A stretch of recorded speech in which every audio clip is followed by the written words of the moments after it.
So hello everyone, आज हम बात करेंगे हाउ टू रीड एनसीईआरटी। ज़्यादातर प्रॉब्लम है कि बच्चों को एनसीईआरटी पढ़ना ही नहीं आता कि हम कैसे पढ़ें। तो आज हम इस वीडियो में स्टेप बाय स्टेप देखेंगे कि हम एनसीईआरटी कैसे पढ़ें। वो क्या करते हैं, एक हाइलाइटर लेते हैं और पूरी बुक्स को हाईलाइट करते हैं। उन्हें इम्पोर्टेंस पता ही होता ही नहीं है कि हम क्या हाईलाइट करें, हमें क्या इम्पोर्टेंट है।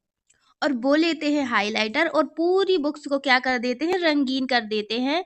और फिर कुछ समझ नहीं आता कि हमें कैसे हाईलाइट करना और कौन से इंपॉर्टेंट पॉइंट है, क्योंकि पूरी ही बुक्स को वो क्या करते हैं, हाईलाइट कर देते हैं। तो आज हम स्टेप बाय स्टेप देखेंगे कि हम कैसे एनसीईआरटी को क्लियरली कवर कर सकते हैं एंड उसके कॉन्सेप्ट को समझ सकते हैं। तो पहले सबसे पहले हम कहेंगे स्किम द कंटेंट फर्स्ट। पहले क्या करो, पहले स्किम करो। चैप्टर को डिटेल्स में पढ़ने से पहले उसका ओवरव्यू लो।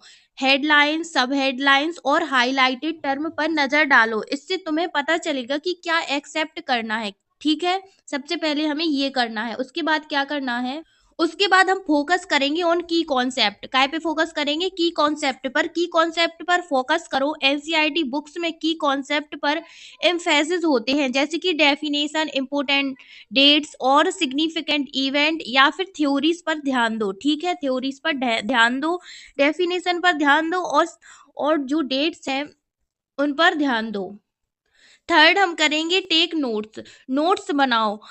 पढ़ते वक्त इंपोर्टेंट पॉइंट्स, कॉन्सेप्ट को अपने वर्ड में लिखो। अपने वर्ड में लिखो। एक रफ नोटबुक्स ले लो। जैसे कि हमने एक पैराग्राफ पढ़ा तो हम उस पैराग्राफ में से जो जो हमें इंपोर्टेंट लग रहा है उसे हम अपनी नोटबुक्स पर लिख लेंगे, तो साथ ही साथ हम नोट्स बना लेंगे। ठीक है, तो पढ़ते वक्त इंपोर्टेंट नोट्स या फिर कॉन्सेप्ट को अपने वर्ड में लिखो। इससे तुम्हारा अंडरस्टैंडिंग मजबूत होगा और रिवीजन भी क्या होगा, आसान होगा। और रिवीजन भी क्या होगा, आसान होगा, और हम उससे फिर से रिवीजन कर लेंगे। ओके, आया समझ।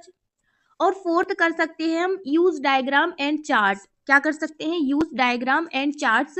डायग्राम और चार्ट्स का यूज करो। कई एनसीईआरटी बुक्स में डायग्राम, चार्ट्स और टेबल्स होते हैं कि नहीं। ये विजुअल एड्स कॉम्प्लेक्स इंफॉर्मेशन को समझने में मदद करते हैं। जैसे कि अगर हमें विजुअलाइज हो जाएगा एक डायग्राम्स के बारे में, तो हम उसकी हेडिंग्स देखकर उसके बारे में कुछ लिख सकते हैं और हमें अच्छे से समझ आ सकता है। ओके, और मैं इस वीडियो में आपको लास्ट में दो 11th और 12th के लिए चार्ट प्लानर दूंगी, ताकि आप टिक्स मार करके आसानी से एनसीईआरटी को याद रख सकें कि हमने इतना पढ़ लिया है, इतना पढ़ना है, ये क्वेश्चन कर लिए, ये अभी करना है। तो प्लीज़ वीडियो को एंड तक देखें। एंड आपको चार्ट कहाँ से डाउनलोड करने हैं, टेलीग्राम से करने हैं।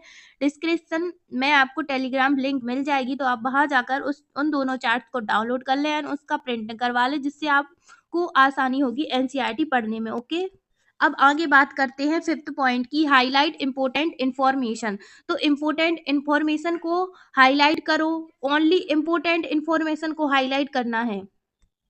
ये नहीं करना कि पूरी बुक्स को ही रंगीन कर दिया, ऐसा कुछ नहीं करना है।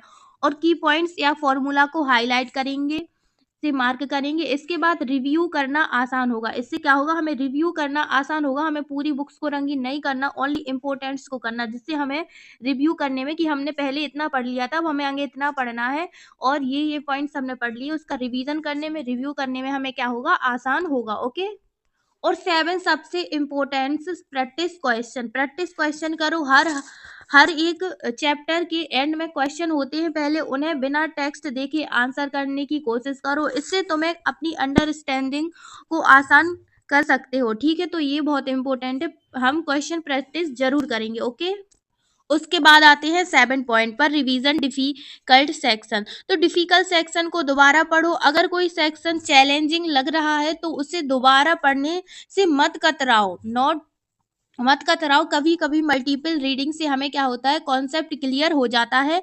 तो जो हमें चैलेंजिंग लग रहा है कि हमें ये समझ नहीं आया, ये हेडिंग समझ नहीं आई, ये टॉपिक्स नहीं समझ आया, तो उसे हम फिर से पढ़ेंगे, जिससे हमें मल्टीपल रीजन से क्या हो जाता है, हमारे कुछ कॉन्सेप्ट होते हैं जो क्लियर नहीं होते, वो भी क्लियर हो जाते हैं, हमें एक फायदा मिल जाता है। ओके, अब हम बात करते हैं 8, डिस्कस विद क्लासमेट और टीचर। तो डिस्कस विद क्लासमेट और टीचर। अगर तुम्हें किसी टॉपिक्स में दिक्कत हो रही है तो क्लासमेट या टीचर से डिस्कस करने से क्या होगा, नई इंसाइट मिल सकती है।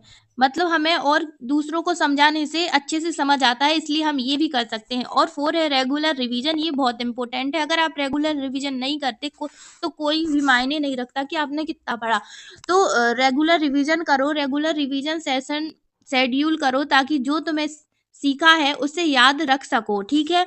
इस स्ट्रेटेजी को फॉलो करके आप क्या कर सकते हैं, एनसीईआरटी टेक्स्ट बुक्स से अच्छे से पढ़ाई कर सकते हैं, हैप्पी स्टडिंग कर सकते हैं। ओके, तो हम आई होप आपको 9 पॉइंट समझ आ गए होंगे। तो ये है जो एनसीईआरटी का मैंने प्लानर कहा था, तो ये प्लानर है, ये आपको चैप्टर वाइज है, तो आपको ये डाउनलोड कर लेना है टेलीग्राम से और इसके प्रिंट निकलवा लेने हैं, जिससे आपको एनसीईआरटी पढ़ने में कोई प्रॉब्लम नहीं होगी। इसमें हर एक चैप्टर्स के में दिया है, तो आप टिक कर सकते हैं कि हमने कितना पढ़ा और कितना पढ़ना है, ठीक है। आ गया समझ? तो मिलते हैं नेक्स्ट वीडियो में, तब के लिए टेक केयर।